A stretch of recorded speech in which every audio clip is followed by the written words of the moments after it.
funsupermart.com. Hi Stephen, what's your view for the global economy in 2012? Well, the outlook for the global economy is quite difficult for this year. I think overall global economic growth will be just over 3%.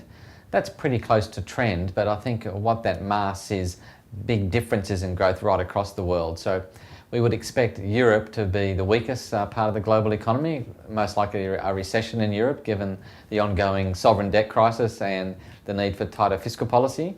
US growth is probably around about 2.5%. So not too bad, certainly not racing away, but not a return to recession for the US. But in the developing world, particularly here in Asia, we do expect still pretty solid growth. The Chinese economy should be growing around about 8.5%, so certainly slower than previous few years, but still pretty good, and good growth across the other regions, or other countries of Asia as well, countries like South Korea, India, here in Singapore and across Southeast Asia. Australia itself also should be growing at about 3.25%. So about trend growth for the global economy, but very different across the regions, and most of the strength certainly coming from developing Asian countries. So what are the catalysts you see driving growth in 2012? Well, the growth across Asia is going to come, I think, from an easing of policy across the region.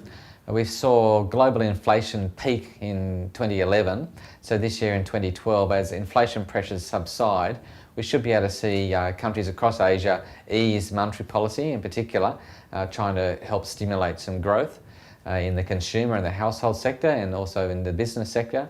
You would expect a little bit of government stimulus as well from government spending, so that should help also. Interregional trade, although it's been a little bit softer, should pick up. We've also got the continuing one-off effects of the tragic events in Japan last year and the Thai floods earlier this year. So those need to be factored into calculations. But I think the key driver is policy easing across Asia, whilst of course we've got fiscal policy tightening aggressively in Europe and on hold in the US. So what are the risks investors should be aware of? Well, there's lots of risks around. I think primarily it's Europe. I think the situation in Greece continues to look fairly concerning. Looks like the Greeks may get their next round of money before the 20th of March bond maturity, but I think the risk of an eventual default in Greece remains very, very high. And I think the European economy looks like it will be in recession this year. So I think Europe remains the primary risk for the global economy. I think also there are still some concerns about the US economy, particularly as this year's an election year, and how the budget position will play out post the election. So the risk in next year, 2013, I think is for significantly tighter fiscal policy, which could derail the US economy. And here in Asia, clearly the risk would be a rapid or a slowdown or a hard landing for China. But the Chinese authorities seem to be pretty keen to avoid that outcome. We've just saw the recent reduction in the reserve requirement ratio.